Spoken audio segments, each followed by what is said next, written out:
Assalamualaikum warahmatullahi wabarakatuh. Hari ini saya ingin membacakan materi tentang dinamika hubungan hukum internasional dan hukum nasional serta subjek hukum internasional. Sebelum itu, izinkan saya memperkenalkan diri terlebih dahulu. Nama saya Ulia Fernanda Putri Damanik dengan NIM 251061148. Jadi sebelum kita masuk ke inti pembahasan, perlu kita pahami bahwa di era globalisasi saat ini, hampir semua negara tidak bisa berdiri sendiri. Setiap negara pasti berinteraksi dengan negara lain baik dalam bidang ekonomi, politik, maupun hukum. Karena itu, keberadaan hukum internasional menjadi sangat penting untuk mengatur hubungan tersebut agar tetap tertib dan adil. Oke, kita masuk ke pengertian dasar terlebih dahulu. Siapa yang belum tahu hukum internasional itu artinya apa? Jadi, hukum internasional adalah sekumpulan aturan yang mengatur hubungan antar negara maupun subjek hukum internasional lainnya dalam lingkup global. Artinya, hukum ini tidak dapat hanya mengatur hubungan antar negara, tetapi juga mencakup organisasi internasional, bahkan dalam perkembangan modern juga mencakup individu. Contohnya, dalam hubungan antar negara seperti kerjasama perdagangan, perjanjian lingkungan, hingga penyelesaian sengketa wilayah, semuanya diatur dalam hukum internasional. Sedangkan hukum nasional adalah aturan yang berlaku dalam suatu negara dan mengikat warga negara serta pemerintahan di dalam wilayah tersebut. Jadi, hukum nasional ini mencangkup berbagai bidang, seperti hukum pidana, hukum perdata, dan hukum administrasi negara. Jadi dari sini kita bisa melihat bahwa hukum internasional dan hukum nasional memiliki ruang lingkup yang berbeda, tetapi dalam praktiknya seringkali saling berkaitan dan bahkan saling mempengaruhi. Oke, next slide. Kita masuk ke pembahasan dinamika hubungan antara hukum internasional dan hukum nasional. Jadi, hukum ini dikatakan dinamis. Kenapa sih dikatakan dinamis? Karena tidak bersifat tetap, melainkan terus berubah mengikuti perkembangan zaman. Perubahan ini dipengaruhi oleh globalisasi, perkembangan politik internasional, serta kepentingan masing-masing negara. Misalnya nih guys, ketika terjadi konflik kepentingan antara aturan internasional dan kebijakan dalam negeri, maka negara akan mempertimbangkan mana yang lebih diutamakan untuk memahami hubungan ini. Terdapat dua teori utama, yaitu monisme dan dualisme. Jadi, teori monisme ini berpendapat bahwa hukum internasional dan hukum nasional merupakan satu kesatuan sistem hukum. Dengan demikian, hukum internasional dapat langsung berlaku di dalam suatu negara tanpa perlu melalui proses pengesahan terlebih dahulu.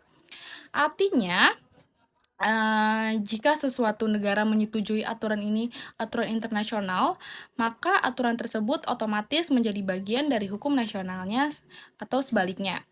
Jadi, teori dualisme ini menyatakan bahwa hukum internasional dan hukum nasional adalah dua sistem yang berbeda dan terpisah, sehingga hukum internasional tidak bisa langsung berlaku di dalam negeri, tetapi harus diubah atau diratifikasi terlebih dahulu ke dalam hukum nasional.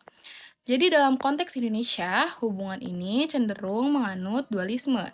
Hal ini dapat dilihat dari praktik bahwa setiap perjanjian internasional harus diratifikasi terlebih dahulu, biasanya melalui undang-undang atau peraturan tertentu. Selain itu, tidak semua ketentuan dalam hukum internasional otomatis berlaku di Indonesia. Ini menunjukkan bahwa Indonesia tetap mengutamakan kedaulatan hukumnya. Oke, selanjutnya kita masuk ke contoh kasus nyata, biar lebih mudah dipahami ya guys. Jadi Indonesia ini telah meratifikasi berbagai perjanjian internasional seperti Konvensi Hak Asasi Manusia atau bisa kita sebut sebagai HAM dan perjanjian lingkungan. Namun dalam pelaksanaannya, seringkali menghadapi berbagai kendala. Kendala tersebut antara lain disebabkan oleh perbedaan kepentingan nasional dan kesiapan regulasi dalam negeri yang belum sepenuhnya mendukung. Contoh konkretnya apa sih? Contoh konkretnya adalah perjanjian perubahan iklim global. Jadi, Indonesia sebagai bagian dari komunitas internasional ini memiliki komitmen untuk menjaga lingkungan dan mengurangi emisi. Namun, dalam praktiknya, kebijakan tersebut sering berbenturan dengan kepentingan ekonomi nasional, seperti industri pertambangan dan kelapa sawit yang memberikan kontribusi besar terhadap perekonomian negara.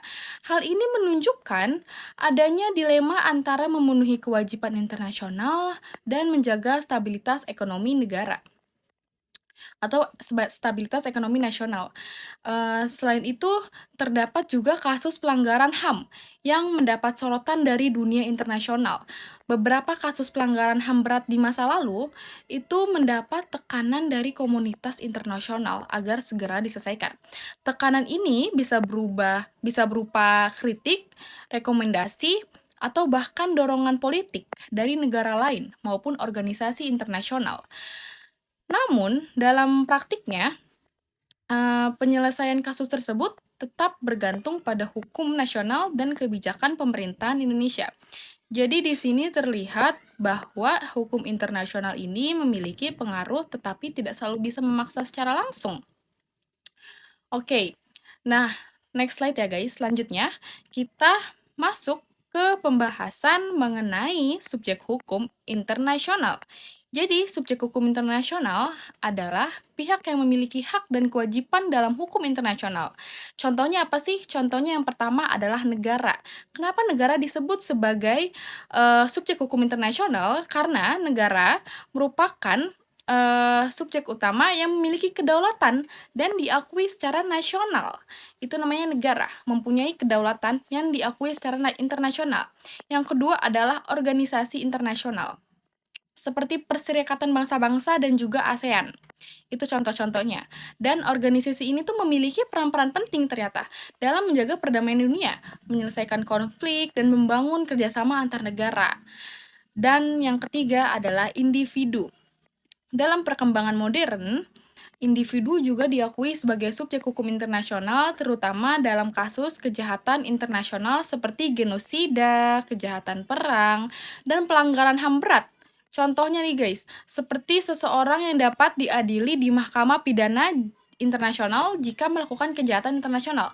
Meskipun negaranya ini tidak menindak. Sebagai contoh kasus nih, individu yang melakukan kejahatan perang dapat diadili secara internasional. Seperti itu. Oke, jadi hal ini yang barusan tadi aku sebutkan menunjukkan bahwa hukum internasional tidak hanya mengatur negara, tetapi juga bisa langsung menyentuh individu. Selain itu, negara juga dapat menjadi pihak dalam sengketa internasional. Misalnya, contohnya kayak sengketa wilayah yang diselesaikan melalui Mahkamah Internasional. Selanjutnya, saya akan menyampaikan pendapat pribadi saya. Jadi, menurut pendapat pribadi saya, hubungan antara hukum internasional dan hukum nasional di Indonesia ini, menurut saya pribadi, itu masih belum berjalan secara optimal. Secara teori, Indonesia ini memang sudah berkomitmen untuk menghormati hukum internasional. Namun dalam praktiknya, kepentingan nasional ini memang seringkali lebih diutamakan. Hal ini sebenarnya wajar karena setiap negara pasti ingin menjaga kedaulatannya, itu sangat wajar.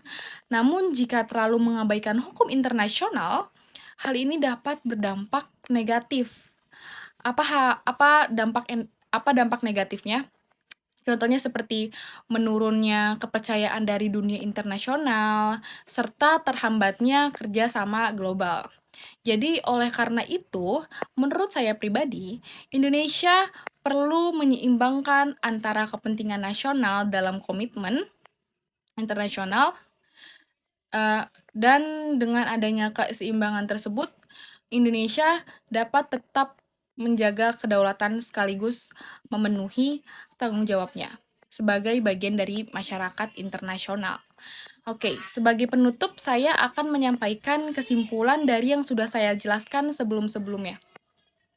Jadi, hukum internasional dan hukum nasional ini memiliki hubungan yang dinamis dan saling mempengaruhi ya, tentunya. Dan Indonesia ini memang cenderung menganut teori dualisme, sehingga hukum internasional perlu diratifikasi terlebih dahulu. Subjek hukum internasional itu tidak hanya negara, tetapi juga organisasi internasional dan individu. Dalam praktiknya, sering terjadi benturan antara kepentingan nasional dan kewajiban internasional. Adapun saran yang dapat saya sampaikan adalah yang pertama, pemerintah itu perlu meningkatkan konsistensi dalam menerapkan perjanjian internasional. Selain itu, harmonisasi antara hukum nasional dan hukum internasional ini perlu diperkuat tentunya. Pendidikan mengenai hukum internasional juga perlu ditingkatkan agar masyarakat lebih memahami pentingnya peran Indonesia di dunia global. Dan yang tidak kalah penting, transparansi serta komitmen terhadap hak asasi manusia ini tetap harus dijaga agar Indonesia tetap dipercaya di mata dunia, di mata internasional. Dan demikian yang dapat saya sampaikan. Mohon maaf apabila terdapat kekurangan kata dari saya. Terima kasih atas perhatiannya. Wassalamualaikum warahmatullahi wabarakatuh.